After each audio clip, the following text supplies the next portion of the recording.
Hello dear NEET aspirants, कैसे हैं आप सब लोग। नीट का एग्ज़ाम आने ही वाला है, तो मैं आज आपके साथ एक बहुत ही इंफॉर्मेटिव वीडियो शेयर करने वाला हूं। जितने भी ग्राफ हैं फिजिक्स में जो नीट के लिए इंपॉर्टेंट हैं, वो सारे ग्राफ मैं आपसे डिस्कस करूंगा। दो पार्ट में मैं वीडियो लेके आऊँगा। पहले मैं 11th के सारे ग्राफ्स डिस्कस करूंगा, फिर 12th के। तो बच्चों, इससे आपके 4 to 5 क्वेश्चन श्योरली हो जाएंगे।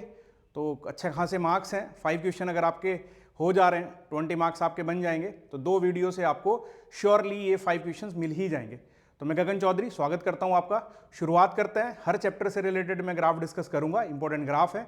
आप कोशिश करना कि पहले इंटरप्रेट करने की, ग्राफ को रीड करने की हैबिट डालनी है। ग्राफ क्या बताता है उसकी इंफॉर्मेशन एक्सट्रैक्ट करने की आदत डालनी है। तो शुरुआत करते हैं। फर्स्ट चैप्टर से शुरुआत करते हैं, यूनिट एंड मेजरमेंट। बहुत ज़्यादा ग्राफ इस चैप्टर में नहीं बनते। तो बच्चों, जैसे सबसे पहले मैंने ग्राफ बनाया न्यूमेरिकल वैल्यू वर्सेस यूनिट का। किसी भी फिजिकल क्वांटिटी को रिप्रेजेंट करने का तरीका होता है Q is equals to N into U. N stand for what? Numerical value, U stand for unit. और बच्चों, इन दोनों का प्रोडक्ट कांस्टेंट होगा। अगर हम यूनिट बदल रहे हैं तो उसी प्रोपोर्शन में न्यूमेरिकल वैल्यू चेंज करेगी। दोनों का प्रोडक्ट कांस्टेंट है तो दोनों इन्वर्सली प्रोपोर्शनल होंगे। इनवर्स प्रोपोर्शनलिटी में ग्राफ जो आएगा हाइपरबोलिक आएगा। सेकंड ग्राफ है बच्चों random error versus number of observation. Random error unpredictable causes की वजह से होती है और ये बोथ डायरेक्शन में होती है, पॉजिटिव निगेटिव दोनों टाइप की हो सकती है। तो हम जितनी ज़्यादा ऑब्जर्वेशंस लेते हैं तो पॉजिटिव और निगेटिव एरर अपने इफेक्ट को नलीफाई कर देती हैं। तो ज़्यादा ऑब्जर्वेशन लेने से रैंडम एरर डिक्रीज करती है। तो इन दोनों का अगर ग्राफ की बात करें तो on increasing number of observation random error will decrease. तो पहले चैप्टर में ये दो ग्राफ बन रहे हैं। Next, motion in A straight line पे मैं आता हूं। बच्चों, ग्राफ को रीड करने के लिए ग्राफ में दो बड़ी ही इंपॉर्टेंट इंफॉर्मेशन छिपी होती हैं। पहला होता है उसका स्लोप और दूसरा होता है उसका एरिया। मैं बहुत ज़्यादा कैलकुलेटिव बात ना करके बिल्कुल सिंपल सी बात करता हूं जो आपके दिमाग में आ जाएगी। अगर y के अलॉन्ग जो क्वांटिटी और x के अलॉन्ग जो क्वांटिटी है, उन दोनों को अगर मैं डिवाइड करके देखूं तो वो किस क्वांटिटी को रिप्रेजेंट कर रही है, वो क्वांटिटी स्लोप के बराबर होगा। और y और x एक्सिस पे जो क्वांटिटीज ड्रॉ कर रखी है हमने, वर्टिकल एक्सिस और हॉरिजॉन्टल एक्सिस, दोनों को मल्टीप्लाई अगर हम करते हैं तो ये मल्टीप्लाई करके जिस क्वांटिटी के इक्विवेलेंट होगा उस क्वांटिटी, उस एरिया को वो क्वांटिटी रिप्रेजेंट कर रही होगी। तो area is equals to multiplication of these two quantities along vertical axis and horizontal axis. ये ध्यान में रखना है हर एक ग्राफ के लिए। तो बच्चों, जैसे पहला ग्राफ है x और t, तो डिस्प्लेसमेंट वर्सेस टाइम ग्राफ है। तो डिस्प्लेसमेंट और टाइम का रेशो दैट इज वेलोसिटी। वैसे भी स्लोप होता है डिफरेंशिएशन dx बाई dt। तो डिस्प्लेसमेंट टाइम का ग्राफ का स्लोप वेलोसिटी बताएगा। वेलोसिटी और टाइम इन दोनों के बीच में ग्राफ ड्रॉ करते हैं तो स्लोप किसी भी इंस्टेंट पर ये इंस्टेंटेनियस एक्सेलरेशन को बताएगा। Velocity by time, change in velocity by time acceleration होता है। dv change in velocity, dt time interval, तो ये इंस्टेंटेनियस एक्सेलरेशन को शो करेगा। उसके बाद x और t, अगर मैं इसका एरिया निकालता हूं तो डिस्प्लेसमेंट इनटू टाइम, ये कोई मीनिंगफुल क्वांटिटी नहीं बन रही है। तो इसका मतलब डिस्प्लेसमेंट टाइम का ग्राफ दिया जाए तो हम उसका एरिया नहीं कैलकुलेट करेंगे, वो हमें कोई वैल्यूएबल इंफॉर्मेशन नहीं दे रहा है। वेलोसिटी वर्सेस टाइम, तो बच्चों वेलोसिटी वर्सेस टाइम, एरिया का जो मीनिंग होता है वो इंटीग्रेशन भी होता है, इंटीग्रेशन v dt। v जो वर्टिकल एक्सिस के लॉन्ग है और t जो हॉरिजॉन्टल एक्सिस के लॉन्ग है। तो इंटीग्रेशन v dt और ये integration of velocity in terms of t, ये डिस्प्लेसमेंट बताता है। वैसे ही मैंने आपको बिल्कुल सिंपल से वर्ड्स में बता दिया है कि दोनों एक्सिस के अबाउट जो क्वांटिटीज हैं आप मल्टीप्लाई करो किस मीनिंगफुल क्वांटिटी को दर्शा रहा है। तो वेलोसिटी इनटू टाइम हमें पता है डिस्प्लेसमेंट होता है। इससे नेक्स्ट ग्राफ पे आते हैं। उसके बाद है बच्चों स्पीड वर्सेस टाइम। तो स्पीड और टाइम को मैं मल्टीप्लाई करूं तो स्पीड और टाइम को मल्टीप्लाई करने पे क्या बन जाता है, ये बन जाता है डिस्टेंस। तो area of speed versus time is distance. अब एक्सेलरेशन वर्सेस टाइम की बात करते हैं। तो एक्सेलरेशन वर्सेस टाइम ग्राफ अगर हम प्लॉट करते हैं तो इसका जो स्लोप है वो बताएगा चेंज इन एक्सेलरेशन जो वर्टिकल एक्सिस के लॉन्ग है by time interval, dA by dt, ये कहलाता है जर्क। ये कहीं मेंशन तो नहीं होता सिलेबस में, बट फिर भी ये रेट चेंज ऑफ एक्सेलरेशन इसको कह सकते हो। और अगर क्वांटिटी का नाम देना चाहो तो इट इज व्हाट, जर्क। उसके बाद बच्चों में डिस्प्लेसमेंट के साथ कुछ एक्सिस, एक एक्सिस पे मैं डिस्प्लेसमेंट भी ड्रॉ कर रहा हूं, ये ग्राफ पे भी आते हैं। उससे पहले ये एक्सेलरेशन वर्सेस टाइम और देख लो। तो बच्चों एक्सेलरेशन और टाइम को अगर हम मल्टीप्लाई करते हैं तो ये आता है चेंज इन वेलोसिटी के बराबर। तो area of acceleration versus time graph is change in velocity, right. अब मैं डिस्प्लेसमेंट, अगर एक एक्सिस पे डिस्प्लेसमेंट ड्रॉ करें तो ये ग्राफ क्या इंडिकेट करते हैं, तो शुरुआत करते हैं पहले velocity versus displacement graph, V X position भी कह सकते हो। तो इसका जो स्लोप होगा बच्चों वो होगा change in velocity by change in position. तो ये वेलोसिटी ग्रेडियंट शो कर रहा है जो कि कुछ खास इंफॉर्मेशन नहीं दे रही है, बट अगर मैं इसको वेलोसिटी से मल्टीप्लाई कर देता हूं तो ये v dv बाई dx ये कहलाता है एक्सेलरेशन एट एन इंस्टेंट। तो बच्चों अगर v और x के बीच में ग्राफ दिया हुआ है तो आप इसके स्लोप को, जिस इंस्टेंट पर आपने स्लोप को कैलकुलेट करा है, जिस पोजीशन पर आपने स्लोप को कैलकुलेट करा है, उस ई पोजीशन पर जो वेलोसिटी है उससे मल्टीप्लाई अगर आप कर दोगे तो that velocity into that velocity gradient और slope of V X graph, इन दोनों को मल्टीप्लाई करके आपको एक्सेलरेशन पता चल जाएगा। उसके बाद एक्सेलरेशन वर्सेस पोजीशन ग्राफ। तो एक्सेलरेशन वर्सेस पोजीशन, तो अगर मैं इसको मल्टीप्लाई करता हूं बच्चों, इंटीग्रेशन ए डी एक्स या फिर एरिया, इन दोनों को मल्टीप्लाई करूं तो ये बन जाता है change in kinetic energy by mass. या फिर अगर हम ए को एक्स के टर्म्स में दिया हुआ है तो ए को एक्स के टर्म्स में अगर हम करते हैं, उसको इंटीग्रेट करते हैं तो वेलोसिटी के स्क्वायर्स का डिफरेंस बाई 2 ये भी कह सकते हैं, बट ये कोई क्वांटिटी नहीं बन रही, तो मैं क्वांटिटी जो बता रहा हूं वो क्वांटिटी बनेगी area under acceleration displacement graph is change in kinetic energy per unit mass, right. उसके बाद ग्राफ है 1/v वर्सेस x ग्राफ। तो बच्चों ये हॉरिजॉन्टल के अलोंग x है, डिस्प्लेसमेंट है, वर्टिकल के अलोंग 1/v है। इन दोनों को मल्टीप्लाई करते हैं तो मल्टीप्लाई करने के बाद ये आ जा रहा है ट्रेवल टाइम, क्योंकि इसके अलोंग dx हो गया और ये v हो गया, तो displacement by velocity, displacement by velocity होता है टाइम। तो अगर 1/v वर्सेस x ग्राफ का एरिया निकाला जाएगा तो ये एरिया ट्रेवल टाइम को शो करेगा। तो बच्चों ये इंपॉर्टेंट ग्राफ है, आप इनको देखते चले जाओ। ये पीडीएफ में आपको शेयर कर दूंगा, डिस्क्रिप्शन बॉक्स में आपको पीडीएफ मिल जाएगी और ये सारी इंफॉर्मेशन आपको पता होंगी, तो इससे रिलेटेड आपके सारे ही क्वेश्चन हो जाएंगे। अब नेक्स्ट आते हैं मोशन इन ए प्लेन। तो इसमें बहुत ज़्यादा ग्राफ ऐसे नहीं बन रहे हैं। सबसे पहला V X versus time projectile motion की मैं बात करूं तो प्रोजेक्टाइल मोशन में बच्चों हॉरिजॉन्टल कंपोनेंट ऑफ वेलोसिटी वो हमेशा कांस्टेंट होता है, क्योंकि एक्सेलरेशन होता है वर्टिकल डाउनवर्ड डायरेक्शन में। तो V X horizontal component of velocity और टाइम, इन दोनों का graph that will be a straight line. Vertical component की बात करें तो बच्चों वर्टिकल कंपोनेंट क्या करता है, ऊपर जाते हुए वर्टिकल कंपोनेंट डिक्रीज करता है, नीचे आते हुए वर्टिकल कंपोनेंट इंक्रीज करेगा, उसका मैग्नीट्यूड डायरेक्शन रिवर्स हो जाएगी। तो ये वेलोसिटी वर्सेस टाइम ग्राफ है, स्ट्रेट लाइन है। तो ये क्या इंडिकेट कर रहा है कि acceleration will be uniform which is g, vertical downward direction में है, निगेटिव है, right. Kinetic energy versus position graph. Position कैसे, हॉरिजॉन्टल डिस्टेंस, तो हॉरिजॉन्टल डिस्टेंस के साथ काइनेटिक एनर्जी कैसे वेरी कर रही है। जब हमने थ्रो किया था हाईएस्ट स्पीड थी, चलते चलते हाईएस्ट पॉइंट पर स्पीड सबसे कम हो जाएगी, that means kinetic energy will be minimum at the highest point. जब हम r/2 पे आएंगे, रेंज के हाफ पे आएंगे, then again kinetic energy will start to increase और इतनी ही काइनेटिक एनर्जी से हिट करेगा जिस काइनेटिक एनर्जी से हमने थ्रो किया था। उसके बाद बच्चों नेक्स्ट ग्राफ है change in momentum versus time. तो change in momentum versus time, projection time के बाद से चेंज इन मोमेंटम हम निकाल रहे हैं। तो ये चेंज इन मोमेंटम आएगा, जो कैलकुलेट करने का तरीका है बच्चों वो होता है delta P by delta T is equals to F. अब डेल्टा पी जो हो जाएगा ये हो जाएगा minus M G into delta T. That means क्योंकि यहाँ फोर्स तो कौन सा लगेगा, ड्यू टू ग्रेविटी लगेगा, फोर्स एम जी लगेगा, तो change in momentum M G delta T. तो स्टार्टिंग इंस्टेंट 0 ले ली, तो टाइम जैसे जैसे बढ़ेगा चेंज इन मोमेंटम बढ़ेगा। और इस केस में जो डायरेक्शन आएगी, अगर वर्टिकल डाउनवर्ड डायरेक्शन को हमने नेगेटिव ले रखा है तो ये डायरेक्शन आ जाएगी माइनस जे, नेगेटिव डायरेक्शन। तो ये चेंज इन मोमेंटम में, इसलिए मैंने यहाँ पे नेगेटिव शो करा हुआ है। और चेंज इन मोमेंटम इंक्रीज करता चला जाएगा, हाईएस्ट होगा at the time of hitting, जब पार्टिकल ग्राउंड को हिट कर रहा होगा। तो ये हमारे ग्राफ हैं मोशन इन ए प्लेन से रिलेटेड। नेक्स्ट चैप्टर पे आते हैं बच्चों। Next chapter is laws of motion.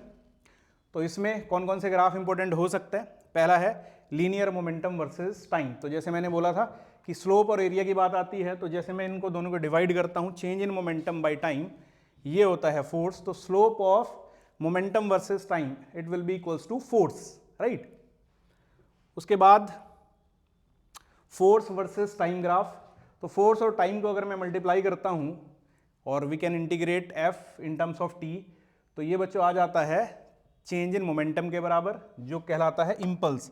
तो इसका जो एरिया है that area will be integration F D T, और ये चेंज इन मोमेंटम या इम्पल्स को शो करेगा।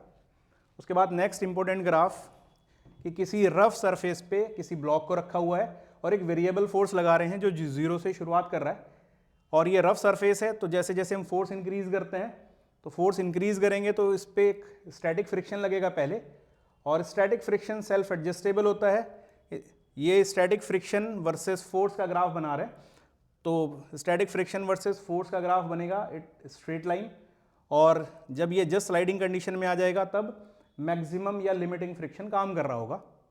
और उसके बाद जैसे ही फोर्स बढ़ाएंगे तो now block will start to slip, और जब ये स्लिप करेगा, मोशन करेगा, तो उस केस में फ्रिक्शन हो जाएगा काइनेटिक और डायनेमिक फ्रिक्शन। तो डायनेमिक फ्रिक्शन ये चेंज नहीं करेगा, सेल्फ एडजस्टेबल नहीं है, तो it will be a straight line, right. तो इस तरीके से पहले ये ग्राफ लीनियरली वेरी कर रहा है, उसके बाद कांस्टेंट हो जा रहा है, और यहाँ पे अप्लाइड फोर्स और स्टैटिक फ्रिक्शन बराबर होते हैं, तो इसलिए ये वाला जो एंगल आएगा it will B 45 degree. Next graph देखते हैं बच्चों, ब्लॉक ओवर ब्लॉक। तो ब्लॉक ओवर ब्लॉक में क्या करेंगे, स्मूथ सरफेस पे एक ब्लॉक है और उसके ऊपर रफ सरफेस, ये दोनों ब्लॉक्स के बीच में फ्रिक्शन है। फ्रिक्शन कोएफिशिएंट दिखाने का मतलब है कि यहाँ पे ये फ्रिक्शन है दोनों के बीच में। अब फोर्स लगाया हमने लोअर ब्लॉक पे, तो पहले क्या करेगा, जैसे फोर्स कम है तो इस केस में स्लाइड करना शुरू करेगा, और दोनों, ये नीचे वाला ब्लॉक और दूसरा इसके साथ चिपका रहेगा, एज ए वन बॉडी ये मूव करेंगे, क्योंकि यहाँ पे फोर्स कम है तो दोनों एक साथ चल रहे हैं, और एक पर्टिकुलर वैल्यू ऑफ फोर्स तक दोनों एक साथ चल रहे होंगे। उसके बाद ये फोर्स, क्योंकि ये तब तक ही साथ चल सकता है ऊपर वाला, जब तक ऊपर वाले का मैक्सिमम एक्सेलरेशन जो साथ चलने के लिए सफिशिएंट है और नीचे वाले का एक्सेलरेशन बराबर हो, तो ऊपर वाले का एक्सेलरेशन एक लिमिट के बाद इंक्रीज नहीं कर सकता, लेकिन नीचे वाले पे फोर्स जो कि हम चेंज करते चले जा रहे हैं, इसका एक्सेलरेशन कितना भी कर सकते हो। तो पहले एक्सेलरेशन दोनों का बराबर था a1 a2, जो कि फोर्स के साथ इंक्रीज कर रहा है F/m1 + m2। आफ्टर दैट ऊपर वाले का जो एक्सेलरेशन है दैट विल बी कांस्टेंट, वो एक लिमिट के बाद फोर्स के साथ नहीं चेंज करेगा, क्योंकि इस केस में भी जो फ्रिक्शन है वो इसको मूव करा रहा है, और उसकी वजह से फ्रिक्शन की वजह से जो एक्सेलरेशन है म्यू जी कांस्टेंट हो जाएगा। लेकिन नीचे वाले ब्लॉक का जो एक्सेलरेशन है ये वेरी कर रहा होगा, अभी भी फोर्स बढ़ेगा तो ये एक्सेलरेशन इंक्रीज करेगा। तो ये भी काफ़ी इंपॉर्टेंट ग्राफ है बच्चों ब्लॉक ओवर ब्लॉक के केस में। तो ये हमारे ग्राफ्स थे जो लॉज ऑफ मोशन से रिलेटेड जो इंपॉर्टेंट ग्राफ हो सकते हैं। नेक्स्ट मैं आता हूँ वर्क पावर एनर्जी पे। बच्चों इसमें सबसे पहला ग्राफ है फोर्स वर्सेस डिस्प्लेसमेंट। तो दोनों को मल्टीप्लाई करते हैं, फोर्स इंटू डिस्प्लेसमेंट होता है वर्क डन, और you can say change in kinetic energy. अब रिकॉल करो, मैंने ए वर्सेस एक्स ग्राफ बनाया था, तो ए वर्सेस यानी कि F/m एक्सेलरेशन होता है, तो F/m वर्सेस एक्स ग्राफ, तो यहाँ पे बाई m करेंगे यानी कि change in kinetic energy by mass. तो एक्सेलरेशन वर्सेस डिस्प्लेसमेंट ग्राफ वो आएगा change in kinetic energy by mass, क्योंकि फोर्स वर्सेस डिस्प्लेसमेंट ये वर्क डन के बराबर है। Kinetic energy versus x displacement graph अगर बनाते हैं तो इसका स्लोप काइनेटिक एनर्जी का चेंज बाय डिस्प्लेसमेंट ये फोर्स के बराबर आ जाएगा।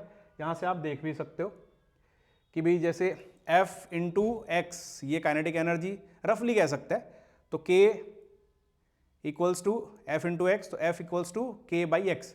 तो K और X के बीच में जो ग्राफ है उसका स्लोप फोर्स को बताएगा किसी पोजीशन पर।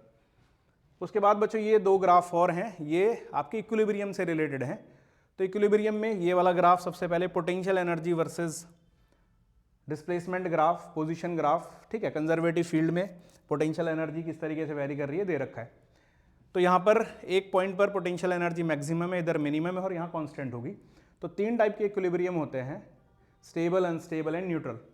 स्टेबल इक्विलिब्रियम में पोटेंशियल एनर्जी मिनिमम होती है, अनस्टेबल में मैक्सिमम होती है और न्यूट्रल में कांस्टेंट होती है। फोर्स तीनों में ही जीरो होगा, तो जहाँ जहाँ स्लोप जीरो है वहाँ फोर्स जीरो है, वहाँ इक्विलिब्रियम होगा। तो ए बी सी तीनों इक्विलिब्रियम पोजीशन है। Over this point potential energy is maximum, this point potential energy is minimum, this point potential energy is constant. तो ये ए हमारा कौन सा ये unstable equilibrium position, B stable equilibrium position, C neutral equilibrium. After that force versus displacement और force versus position graph.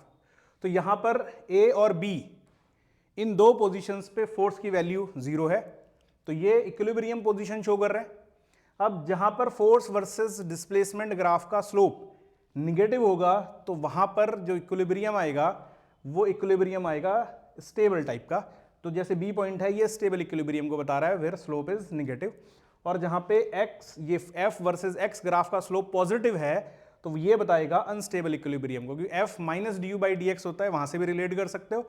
दूसरा तरीका देखो, जैसे मैंने एक्स यहाँ पे किया पॉजिटिव, अगर मैं राइट साइड डिस्प्लेस कर रहा हूँ पार्टिकल को इस पोजीशन से, फोर्स निगेटिव हो रहा है। When force and displacement are in negative direction, जब मैं इक्विलिब्रियम पोजीशन से डिस्प्लेस करता हूँ तो फोर्स और डिस्प्लेसमेंट दोनों के प्रोडक्ट निगेटिव हैं, दोनों अपोजिट डायरेक्शन में है, तो ये स्टेबल इक्विलिब्रियम कहलाता है। तो इस तरीके से भी देख सकते हो।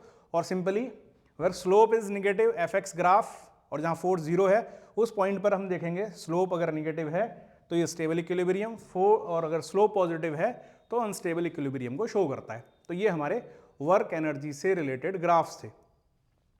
उसके बाद बच्चों आते हैं कोलिजन। कोलिजन में क्या था कि ये एक बड़ा इंपॉर्टेंट ग्राफ है, ये काइनेमेटिक्स में भी हो सकता है, यहाँ पे भी हो सकता है, कि हम किसी हाइट से पार्टिकल को रिलीज कर रहे हैं, इसको रिलीज करा और इन इलास्टिक सरफेस पे ये बॉल हिट कर रही है, रिबाउंड करती है, फिर हिट करती है, रिबाउंड करती है। इन इलास्टिक मतलब हर बार इसकी स्पीड कम होती रहेगी।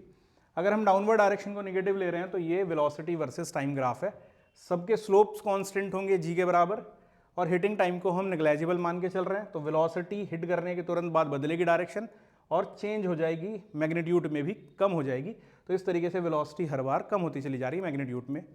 उसके बाद अगर मैं पोजीशन की बात करूं तो ये इस हाइट को ये रिलीज कर रहा है, पॉइंट ऑफ हिटिंग को मैं 0 पोजीशन ले रहा हूं, तो यहाँ पे निगेटिव वेलोसिटी को शो कर रहा है और वेलोसिटी इंक्रीज कर रही है, स्लोप इंक्रीज कर रहा है। तो इस तरीके से ग्राफ आएगा पोजीशन वर्सेस टाइम का। ये यहाँ पे स्लोप निगेटिव यानी कि वेलोसिटी निगेटिव है and slope increasing, that means velocity यहाँ पे मैग्नीट्यूड में इंक्रीज कर रही है। ऊपर जाएगा तो वेलोसिटी मैग्नीट्यूड में डिक्रीज करेगी और ये हर बार जो हाइट है वो कम होती चली जाएगी।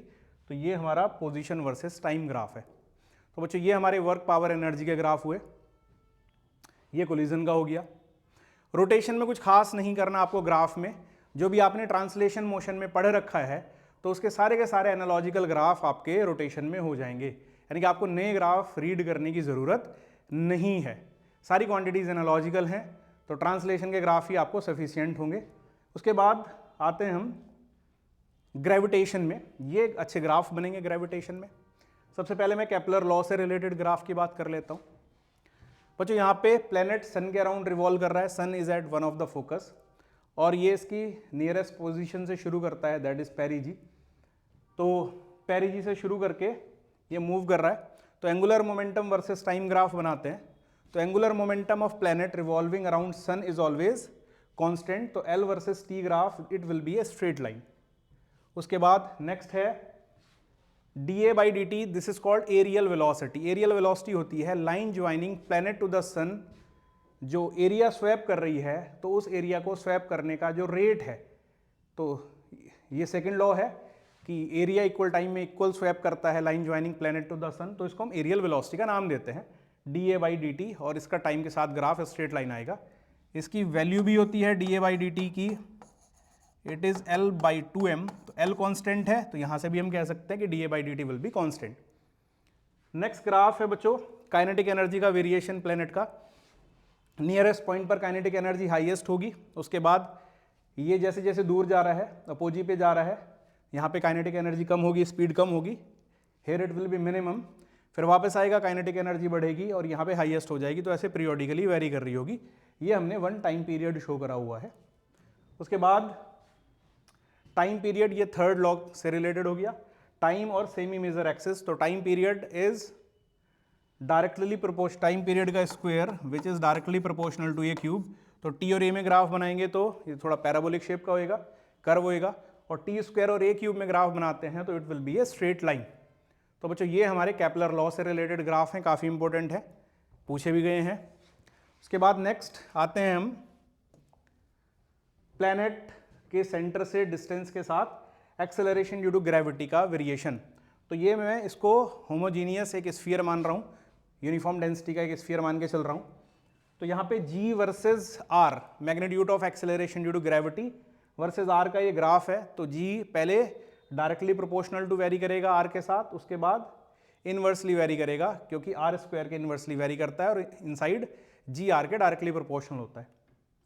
यही ग्राफ अगर मैं इंटेंसिटी बोल दूं, g से ही रिप्रेजेंट करेंगे, बट यहाँ पे देखो वेक्टर लग गया, तो it is gravitational field intensity. यहाँ पे तो केवल मैग्नीट्यूड था एक्सेलरेशन ड्यू टू ग्रेविटी का। तो जो इंटेंसिटी की जो डायरेक्शन होगी that will be towards the centre. तो सेंटर की डायरेक्शन में होने की वजह से जो ग्राफ आएगा, जैसे जैसे मैं आर में पॉजिटिव डायरेक्शन में जा रहा हूँ, जी निगेटिव डायरेक्शन में आएगा, तो सेम ग्राफ बनेगा, shape will be same, but negative में बनेगा तो ये ग्राफ हमारा नीचे बन जाएगा सेम शेप का। ग्रेविटेशनल पोटेंशियल एनर्जी ये भी निगेटिव होती है, तो मैंने ग्रेविटेशनल पोटेंशियल का ग्राफ ड्रॉ करा है, रेफरेंस इज एट इन्फिनिटी। तो ये शेप आएगी, ये यहाँ से डिक्रीज कर रही है मैग्नीट्यूड में, और उसके बाद ये वेरिएशन अप टू सरफेस है, उसके बाद वेरिएशन बाहर अलग तरीके से है, क्योंकि जो g होगा वो माइनस dv/dr होगा, तो इसलिए ग्राफ हमारा ये शेप चेंज होगी, क्योंकि इनसाइड g अलग वेरी कर रहा है, ये डायरेक्टली प्रोपोर्शनल है। तो dv/dr का मैग्नीट्यूड पहले इंक्रीज 0 से करके इंक्रीज करेगा, सेंटर पे 0 होगी इंटेंसिटी, उसके बाद आर स्क्वायर के इन्वर्सली वेरी करता है, तो इसलिए dv/dr डिक्रीज करेगा। तो इस तरीके से इसकी ये शेप चेंज हो रही है, ये r इक्वल्स टू r पे। तो ये हमारे ग्राफ थे बच्चों ग्रेविटेशन से रिलेटेड। होप अभी तक आपने ये सारे ग्राफ सीखे होंगे, तो काफ़ी इंपॉर्टेंट ग्राफ मैंने अभी तक डिस्कस करे। नेक्स्ट आते हैं बच्चों मैकेनिकल प्रॉपर्टीज ऑफ सॉलिड पे। सबसे पहला ग्राफ है intermolecular potential energy versus intermolecular distance. ये u वर्सेस r का ग्राफ है। यहाँ पर स्लोप 0 है, स्लोप 0 मतलब फोर्स 0। तो जब कोई डिफॉर्मेशन नहीं कर रहे हैं तो इस स्टेट में मॉलिक्यूल्स रहेंगे जहाँ पर कोई फोर्स, किसी मॉलिक्यूल पे नेट फोर्स नहीं लग रहा। अगर हम इसको कंप्रेस करते हैं, एलोंगेट करते हैं, डिफॉर्मेशन करते हैं, तो अगर मैं सेपरेशन कम करूँगा तो force will be positive. Positive का मतलब है रिपल्शन, तो फिर से अपनी सेम पोजीशन में जाने के लिए फोर्स लगाएगा, इंटरमोलिकुलर फोर्स। और अगर इसको हम एलोंगेट करते हैं तो सेपरेशन बढ़ाते हैं तो फोर्स विल बी निगेटिव। तो यहाँ पे फोर्स 0 है, इधर फोर्स पॉजिटिव और फोर्स निगेटिव। तो intermolecular potential energy versus R का ग्राफ है। ये रिपल्शन शो कर रहा है और ये अट्रैक्शन को शो कर रहा है। इंपॉर्टेंट ग्राफ है, इलास्टिसिटी को एक्सप्लेन करता है ये graph. After that stress versus strain graph for a metal wire. तो ये एनसीईआरटी में दिया भी है, काफ़ी इंपॉर्टेंट ग्राफ है। तो बच्चों ये स्ट्रेस वर्सेस स्ट्रेन में क्या होगा, फर्स्टली लीनियरली वेरी करता है, हुक्स लॉ इज ओबेड। तो ये एक प्रोपोर्शनल लिमिट ए तक प्रोपोर्शनलिटी फॉलो कर रहा है, इलास्टिक भी है और प्रोपोर्शनल भी है, Hooke's law is obeyed up to A. उसके बाद इलास्टिक तो है ए से बी, बट अभी ये प्रोपोर्शनल नहीं है, ये हुक्स लॉ को ओबे नहीं कर रहा है, but still it is what, elastic. उसके बाद बी से सी अगर हम जा रहे हैं तो नाउ ये इलास्टिक नहीं है, हाँ पर पर्टिकुलरली प्लास्टिक भी नहीं हुआ कंप्लीटली, ये अपनी शेप रिगेन तो करेगा बट नॉट कंप्लीटली, इसमें परमानेंट एक डिफॉर्मेशन रह जाएगा अगर हम इसको सी के बाद डिफॉर्मिंग फोर्सेस हटाते हैं। उसके बाद ये प्लास्टिक बिहेवियर शो करेगा, हम स्ट्रेस बढ़ाएंगे तो स्ट्रेन बढ़ेगा, but now it is not elastic any more, plastic behaviour show कर रहा है। तो डी पे इसकी एक अल्टीमेट स्ट्रेंथ आ जाएगी। उसके बाद अल्टीमेट स्ट्रेंथ का मतलब है कि अभी अगर आप फोर्स लगाओगे, स्ट्रेस बढ़ाओगे तो ये कभी ब्रेक हो सकता है। तो उसके बाद एक चीज़ और देखने के लिए मिल रही है कि डी के बाद आप स्ट्रेस कम करके भी स्ट्रेन बढ़ा पा रहे हो। पहले तो हर जगह आप स्ट्रेस बढ़ा रहे थे तभी स्ट्रेन बढ़ रही थी, और किसी पॉइंट पर जाके फ्रैक्चर पॉइंट आ जाएगा, ब्रेक हो जाएगा। तो ये हमारा स्ट्रेस वर्सेस स्ट्रेन ग्राफ है। अब ये क्या क्या बताता है ग्राफ, तो इसका जो स्लोप है बच्चों वो बताता है यंग मॉडुलस, क्योंकि stress by strain modulus of elasticity होता है, तो ये यंग मॉडुलस बताएगा। सेकेंडली ये प्लास्टिक रीजन है, ठीक है, this one is plastic region, ये इलास्टिक रीजन और ये प्लास्टिक रीजन है। तो प्लास्टिक रीजन जितना बड़ा होगा तो ये शो करेगा कि इसको ज़्यादा दूर तक खींचा जा सकता है, ब्रेक जल्दी नहीं कर रहा है, ऐसे मटेरियल को कह रहे हैं डक्टाइल मटेरियल। और अगर इसका प्लास्टिक रीजन छोटा होगा तो उसको हम कहेंगे ब्रिटल मटेरियल, जल्दी से टूट जाता है। तो ये दो मटेरियल को कंपेयर कर सकते हो। यंग मॉडुलस ज़्यादा होगा तो ज़्यादा इलास्टिक होगा, और यू में से वो ज़्यादा स्ट्रॉन्ग मटेरियल होगा। तो ये दोनों ग्राफ भी हमारे इंपॉर्टेंट हैं। नेक्स्ट आते हैं mechanical properties of fluid, flow के बारे में करेंगे डिस्कशन। तो पहला ग्राफ कंटिन्यूटी इक्वेशन से रिलेटेड है कि स्ट्रीमलाइन मैनर में किसी ट्यूब में अगर कोई फ्लूइड फ्लो कर रहा है तो एरिया और वेलोसिटी का प्रोडक्ट कांस्टेंट होता है। तो अगर एरिया कम होगी तो वेलोसिटी इंक्रीज करेगी, हाइपरबोलिक ग्राफ बनेगा। ए इंटू वी को हम फ्लो रेट भी कहते हैं, तो we can say flow rate constant होता है। दूसरा बर्नौली थ्योरम से रिलेटेड ग्राफ है, ये इसकी area of cross section change हो रही है, हॉरिजॉन्टल ट्यूब है और लिक्विड फ्लो कर रहा है, तो इसमें प्रेशर, यहाँ पर वेलोसिटी की बात करें तो एरिया बढ़ेगी, वेलोसिटी कम होगी, वेलोसिटी कम होगी तो प्रेशर बढ़ेगा। ये प्रेशर का वेरिएशन है, पहले प्रेशर कम था, यहाँ पे प्रेशर बढ़ा और फिर यहाँ पे बढ़ गया, क्योंकि यहाँ से फिर एरिया कांस्टेंट हो जा रहा है। जहाँ तक एरिया कांस्टेंट है प्रेशर कांस्टेंट है, यहाँ वेरी करा और फिर इधर कांस्टेंट हो गया। जहाँ वेलोसिटी ज़्यादा होगी तो वहाँ पर प्रेशर कम होगा, जहाँ पर वेलोसिटी कम होगी वहाँ पे प्रेशर ज़्यादा होगा। ये Bernoulli theorem, P plus half rho V square is constant, right. Next आते हैं विस्कोसिटी और सरफेस टेंशन से रिलेटेड ग्राफ्स में। तो विस्कोसिटी बच्चों, फ्लूइड दो हो गए, गैस और liquid. Fluid means which can flow. तो गैस में टेम्परेचर बढ़ने के साथ, टेम्परेचर के साथ वेरिएशन दिखा रहे विस्कोसिटी का, टेम्परेचर बढ़ने के साथ गैस की विस्कोसिटी इंक्रीज करती है, बट लिक्विड में विस्कोसिटी डिक्रीज करेगी। जैसे टेम्परेचर बढ़ेगा, जिसका एग्जाम्पल है कि जैसे विंटर्स में जो हमारे ऑटोमोबाइल होते हैं, जैसे कार है, बाइक है, उसको स्टार्ट करने में प्रॉब्लम आ जाती है क्योंकि उसकी जो टेम्परेचर कम होने से विस्कोसिटी बढ़ जाती है। तो लिक्विड में टेम्परेचर बढ़ेगा, विस्कोसिटी कम होगी, गैस में विस्कोसिटी बढ़ेगी। उसके बाद अगर हम किसी विस्कस लिक्विड में किसी स्फेरिकल बॉल को रिलीज कर दें इनिशियल वेलोसिटी 0 से, तो ये उसका वेलोसिटी वर्सेस टाइम ग्राफ होता है। तो ये बता रहा है डिक्रीजिंग एक्सेलरेशन, और एक इंस्टेंट पर एक्सेलरेशन 0 हो गया, वेलोसिटी कांस्टेंट। इस वेलोसिटी को हम कहते हैं टर्मिनल वेलोसिटी। तो ये ग्राफ होगा वेलोसिटी वर्सेस टाइम का। और उसके बाद टर्मिनल वेलोसिटी और रेडियस, तो बच्चों टर्मिनल वेलोसिटी रेडियस के स्क्वायर के डायरेक्टली प्रोपोर्शनल होती है। तो यहाँ से अगर हम ग्राफ बनाएंगे टर्मिनल वेलोसिटी वर्सेस रेडियस, तो ये एक पैराबोलिक ग्राफ बनेगा। तो ये हमारे मैकेनिकल प्रॉपर्टी ऑफ फ्लूइड से रिलेटेड ग्राफ्स थे। तो होप आपको सब समझ आए होंगे। उसके बाद नेक्स्ट आते हैं थर्मल प्रॉपर्टीज ऑफ मैटर में। तो इसमें देखो बच्चों, मैं 3 ग्राफ आपके सामने रिप्रेजेंट कर रहा हूँ। सबसे पहला है anomalous behaviour of water, thermal expansion से रिलेटेड ग्राफ है। तो generally substance expand on heating, but water anomalous behaviour show करता है। तो वाटर में क्या होता है कि 0 से 4 डिग्री सेल्सियस पर वॉल्यूम कम होगा और 4 के बाद बढ़ेगा। तो ये एक ऐसा पॉइंट है 4 डिग्री, दोनों डायरेक्शन में ही एक्सपेंशन होता है। जनरली एक्सपेंशन यूनिडायरेक्शनली होता है कि टेम्परेचर बढ़ेगा तो बढ़ता है साइज और कम होने पे कम होता है, बट यहाँ पर वॉल्यूम पहले घट रहा है 0 से 4 और फिर बढ़ रहा है। डेंसिटी हाईएस्ट होगी 4 डिग्री पे, क्योंकि डेंसिटी जस्ट अपोजिट हो जाएगी वॉल्यूम के। तो ये हमारा ग्राफ एनॉमलियस बिहेवियर को शो करता है। इसी एनॉमलियस बिहेवियर की वजह से बहुत ज़्यादा विंटर होने पर भी लेक के बॉटम पे 4 डिग्री सेल्सियस टेम्परेचर बना रहता है। Second P versus T graph है, ये ट्रिपल पॉइंट को शो करता है। ट्रिपल पॉइंट वो टेम्परेचर है जिस पे 3 स्टेट सॉलिड, लिक्विड और गैस को एग्जिस्ट कर सकती है इक्विलिब्रियम में, और इसका जो टेम्परेचर है ये 0.01 डिग्री या फिर 273.16 केल्विन ये यूज करा जाता है। जो थर्मामीटरी है, मॉडर्न थर्मामीटरी, वहाँ पे ट्रिपल पॉइंट ऑफ वाटर का इस्तेमाल करा जाता है। उसके बाद बच्चों नेक्स्ट ग्राफ देखो, टेम्परेचर वर्सेस हीट एडेड, किसमें कि हमने क्या किया, आइस लिया निगेटिव टेम्परेचर पे और उसमें हीट ऐड करना शुरू करा। तो हीट एडेड के साथ टेम्परेचर का ग्राफ ये दिखा रहे हैं। तो बच्चों जैसे पहले सॉलिड था, तो अगर हम टेम्परेचर बढ़ाएंगे, इसमें एनर्जी देंगे, तो एनर्जी देने पे टेम्परेचर बढ़ेगा। कब तक, जब तक आइस अपने मेल्टिंग पॉइंट तक नहीं पहुंच जाता। जैसे मेल्टिंग पॉइंट पे आएगा तो अभी हीट देने से इसकी स्टेट कन्वर्ट होगी, बट टेम्परेचर नहीं चेंज होगा। तो स्ट्रेट लाइन आ गया, यहाँ पे आपकी सॉलिड यानी कि आइस और वाटर दोनों मिक्स रहेंगे, मिक्स फेज है। आफ्टर दैट जब ये कंप्लीटली फेज चेंज हो जाएगा, वाटर बन चुका है, अगर आपने फिर हीट दी तो अभी इसका टेम्परेचर बढ़ना शुरू होगा।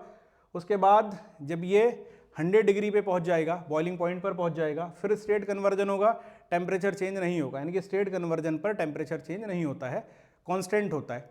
और फिर ये मिक्स फेज रहेगी जब तक कंप्लीट वेपर में कन्वर्ट नहीं हो जाता। फिर जब वेपर में कन्वर्ट हो जाएगा, एनर्जी ऐड करेंगे तो फिर से इसका टेम्परेचर बढ़ना शुरू होगा। अब इन तीनों में अगर मैं क्या करूं, इनके तीनों के स्लोप्स देखूं, तो इन स्लोप को कंपेयर करते हैं तो हाईएस्ट स्लोप होगा थर्ड का, क्योंकि इसकी स्पेसिफिक हीट कैपेसिटी सबसे कम है। Tan theta specific heat capacity के इन्वर्सली प्रोपोर्शनल आएगा। तो हाईएस्ट स्लोप थीटा 3, उसके बाद थीटा 1, इसका स्पेसिफिक हीट कैपेसिटी वाटर से कम होता है, और वाटर के लिए सबसे कम आएगा क्योंकि specific heat capacity highest water की है। तो ये हमारे 3 ग्राफ हुए, ये स्टेट कन्वर्जन के रहा और ये हमारा एक्सपेंशन से रिलेटेड रहा। नेक्स्ट ग्राफ इसमें देखेंगे वीन्स डिस्प्लेसमेंट लॉ, रेडिएशन से रिलेटेड ग्राफ है। ये स्पेक्ट्रल इमिसिव पावर और intensity at a particular wavelength versus wavelength का ग्राफ है। ये क्या शो कर रहा है बच्चों कि जैसे जैसे टेम्परेचर बढ़ रहा है, ये wavelength corresponding to maximum intensity, जिस वेवलेंथ पर सबसे ज़्यादा रेडिएशन एमिट कर रहा है उस वेवलेंथ को हम कह रहे हैं wavelength corresponding to maximum intensity. Lambda max से डिनोट कर रहे हैं, ये वेवलेंथ लोअर की तरफ शिफ्ट हो रही है। जैसे टेम्परेचर 1250 है, 1750 और 2000, तो हाईएस्ट टेम्परेचर यहाँ पर है और wavelength corresponding to maximum intensity सबसे कम है। इसको हम वीन्स डिस्प्लेसमेंट लॉ कहते हैं कि lambda M is inversely proportional to temperature. ठीक है, lambda M into T is equals to B, तो lambda M is inversely proportional to wavelength corresponding to maximum intensity is inversely proportional to temperature, right. Area under curve, इसका जो area बताएगा वो बताएगा total emissive power और total intensity, और Stefan law के accordingly ये टेम्परेचर की 4th पावर के डायरेक्टली प्रोपोर्शनल होता है। और अगर हम इस इंटेंसिटी की बात करें कॉरस्पॉन्डिंग टू मैक्सिमम इंटेंसिटी, ये टेम्परेचर की पावर 5 के डायरेक्टली प्रोपोर्शनल आता है। तो इसमें बहुत सारी ऐसी इंफॉर्मेशन है जो आपकी पूछी जा सकती हैं, तो ग्राफ बहुत इंपॉर्टेंट है। नेक्स्ट थर्मोडायनेमिक्स, इसमें भी काफ़ी ग्राफ बनते हैं, काफ़ी अच्छे अच्छे ग्राफ हैं, तो करते हैं थर्मोडायनेमिक्स में। तो सबसे पहले पी वी ग्राफ का अगर एरिया, तो प्रेशर और वॉल्यूम का मल्टीप्लाई करते हैं तो बच्चों ये आता है वर्क डन के बराबर। तो प्रेशर वॉल्यूम ग्राफ का एरिया, तो मैं मल्टीप्लाई करके देख लूँगा तो ये वर्क को बताएगा। उसके बाद आइसोबैरिक प्रोसेस में volume versus temperature graph plot करते हैं, तो straight line passing through origin आता है, टच नहीं कर रहे, जीरो टेम्परेचर ना दिखाने की वजह से मैंने टच नहीं करा है। तो बच्चों ये आइसो बार्स इनको कहेंगे, और यहाँ पर इन आइसो बार्स में ये हो जाएगा जिसका स्लोप ज़्यादा होगा वो प्रेशर कम होगा, तो P2 is greater than P1। तो यहाँ पर ये straight line passing through origin आएगी। आइसोकोरिक प्रोसेस के लिए अगर हम ड्रॉ करें तो आइसोकोरिक में वॉल्यूम कांस्टेंट होता है, PT ग्राफ, ये भी स्ट्रेट लाइन आएगा पासिंग थ्रू ओरिजिन। जितना ज़्यादा स्लोप होगा, क्योंकि इसमें टेन थीटा P के इन्वर्सली प्रोपोर्शनल आएगा, tan theta inversely proportional to P, और over here tan theta inversely proportional to V। तो यहाँ पे ये भी पासिंग थ्रू ओरिजिन होना है।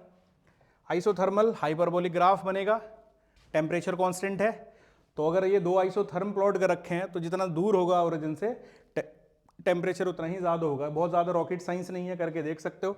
आपने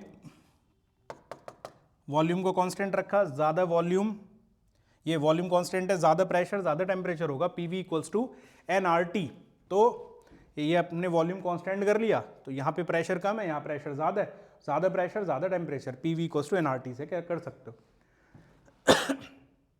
एडियाबैटिक प्रोसेस, एडियाबैटिक प्रोसेस मैंने 3 अलग अलग गैसेस के लिए ड्रॉ करी है। हाइपरबोलिक ग्राफ आता है क्योंकि यहाँ पे PV की power gamma, gamma adiabatic exponent, तो PV की power gamma is equals to constant. यहाँ पे ज़्यादा स्टीपर ग्राफ मोनोटॉमिक को, उसके बाद जो स्टिफनेस कम हुई डायटोमिक, और सबसे लीस्ट जिसकी स्टिफनेस जो स्टीपनेस होएगी, सबसे कम स्लोप होएगा मैग्नीट्यूड, वो पॉली एटॉमिक गैस का होगा। तो मोनोटॉमिक सबसे स्टीपर आएगा, फिर यहाँ पे स्लोप कम हुआ, फिर और स्लोप कम हुआ, तो इस तरीके से ये मोनोटॉमिक सबसे नीचे, डायटोमिक और पॉली एटॉमिक, ये 3 एडियोबैट्स हैं। ठीक है, 3 डिफरेंट गैसेस के लिए। उसके बाद नेक्स्ट आते हैं थर्मोडायनेमिक प्रोसेस की कंपैरिजन, एक्सपेंशन प्रोसेस के लिए कर रहे हैं। तो pressure versus volume graph, straight line isobaric, फिर इसका तो स्लोप 0 होगा क्योंकि P कांस्टेंट है यहाँ पे। उसके बाद स्लोप आइसोथर्मल का होता है, उसके बाद एडियाबैटिक और आइसोकोरिक में वॉल्यूम चेंज ही नहीं होता। तो ये कंपैरिजन है। यहाँ से एरिया ज़्यादा किसका, आइसोबैरिक का, तो work done in expansion in isobaric same volume तक करें तो सबसे ज़्यादा होगा, उसके बाद आइसोथर्मल का नंबर है, उसके बाद एडियाबैटिक का। एक्सपेंशन प्रोसेस के लिए है अगर हम कंप्रेशन करेंगे तो इसका जस्ट अपोजिट हो जाएगा, right. Kinetic theory of gases. तो बच्चों मैं दो ग्राफ इसके लिए लेके आया हूं क्योंकि थर्मोडायनेमिक और दोनों ये जुड़े हुए से ही हैं, तो वो ग्राफ भी इसमें बना सकते हैं। तो PV/T वर्सेस प्रेशर अगर हम ग्राफ प्लॉट करें तो ये स्ट्रेट लाइन आइडियल बिहेवियर को शो करेगी। ये जो स्ट्रेट लाइन है it is what ideal behaviour, ये आइडियल गैस के लिए होना है। आइडियल बिहेवियर, कोई भी real gas ideal behaviour follow करने लगती है when temperature is high. Low pressure high temperature पे आइडियल बिहेवियर शो करना शुरू कर देती है। तो जैसे जैसे टेम्परेचर बढ़ेगा ये आइडियल बिहेवियर की तरफ जाएगी। तो अगर ये दो अलग अलग टेम्परेचर पे ग्राफ हैं रियल गैसेस के, तो इस स्ट्रेट लाइन के जो पास होगा वो ज़्यादा टेम्परेचर को शो करेगा।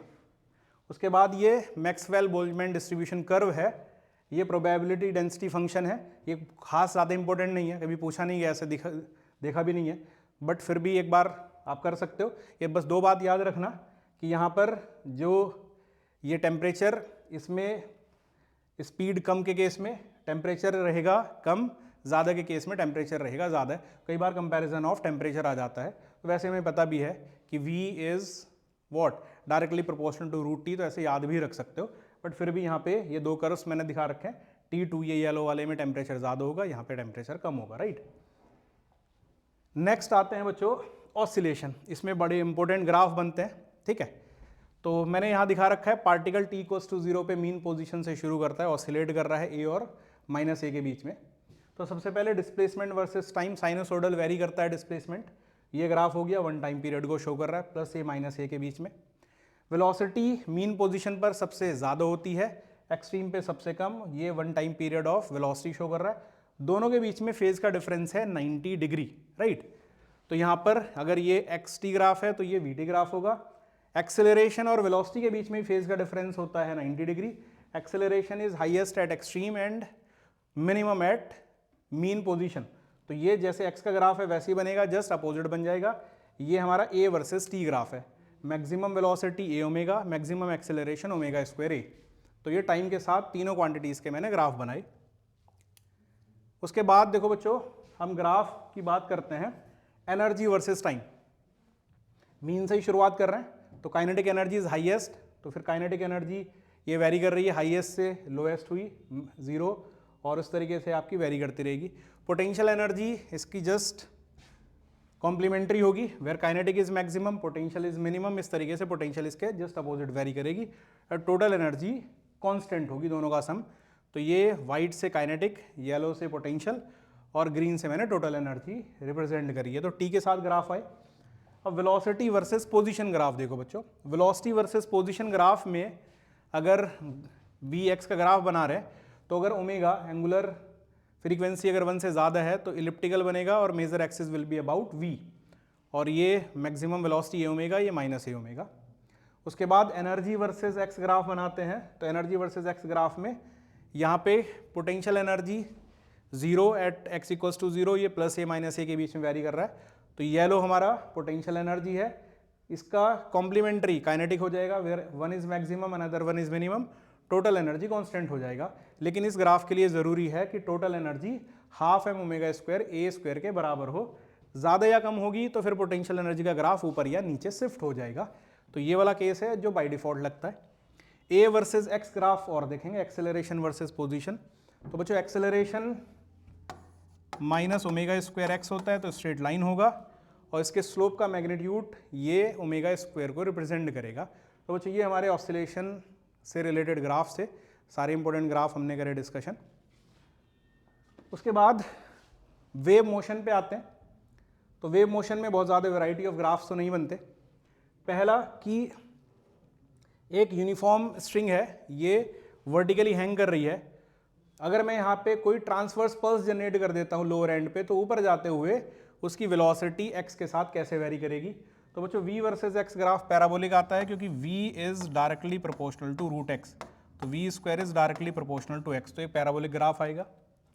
लॉन्गिट्यूडिनल वेव स्पीड या फिर कहो स्पीड ऑफ साउंड, तो इसका अगर मैं ग्राफ वेलोसिटी वर्सेस या लॉन्गिट्यूडिनल वेव स्पीड में speed of sound versus pressure का अगर मैं ग्राफ प्लॉट करता हूँ तो प्रेशर पर डिपेंड नहीं करती है स्पीड, स्ट्रेट लाइन आएगा एट कांस्टेंट टेम्परेचर। और टेम्परेचर के साथ देखेंगे तो टेम्परेचर के रूट के डायरेक्टली प्रोपोर्शनल होगी बच्चों। तो यहाँ पे ये ग्राफ हमारा कैसा बन जाएगा, पैराबोलिक जैसा इसमें बन रहा था। तो ये हमारी लॉन्गिट्यूडनल वेव स्पीड या स्पीड ऑफ साउंड से रिलेटेड ग्राफ्स हैं। आफ्टर दैट लास्ट ग्राफ करते हैं बच्चों आज की वीडियो का। प्रोग्रेसिव वेव का स्नैपशॉट दिया हुआ है किसी इंस्टेंट पर, पॉजिटिव डायरेक्शन में ये मूव कर रही है वेव डिस्टर्बेंस। तो ये पॉइंट्स होते हैं, इन पॉइंट्स के बारे में डिस्कशन के लिए आता है। तो बच्चों जहाँ जहाँ पर ये स्लोप पॉजिटिव है आपका, तो वो पॉइंट्स डाउनवर्ड डायरेक्शन की में चलने की टेंडेंसी रखेंगे, और जहाँ जहाँ स्लोप निगेटिव है वो अपवर्ड चलने की टेंडेंसी रखेंगे। तो A will move down, D will move down, B and C they will move up. तो ये हमने 11th से सिलेबस से जो इंपॉर्टेंट ग्राफ्स थे वो डिस्कस करे। तो बच्चों इस टाइम पे बहुत क्रूशियल टाइम है, मैं कंपाइल करने की कोशिश करूंगा जितनी भी अलग अलग टॉपिक्स हैं। मैं असर्शन रीजन के क्वेश्चंस भी कंपाइल करूंगा, मैं पॉइंट्स टू पॉन्डर कंपाइल करूंगा। तो ये सीरीज़ है, तो आप लोग इससे बेनिफिटेड होंगे ऑब्वियसली। तो आप इसको शेयर करें अपने फ्रेंड्स के साथ, और बच्चों कनेक्टेड रहो। हम डेली इसमें किसी ना किसी टॉपिक के साथ रोज़ डिस्कशन कर रहे होंगे। नेक्स्ट 12th से रिलेटेड सारे ग्राफ मैं नेक्स्ट वीडियो में आपके सामने लेके आऊँगा। Thank you for watching.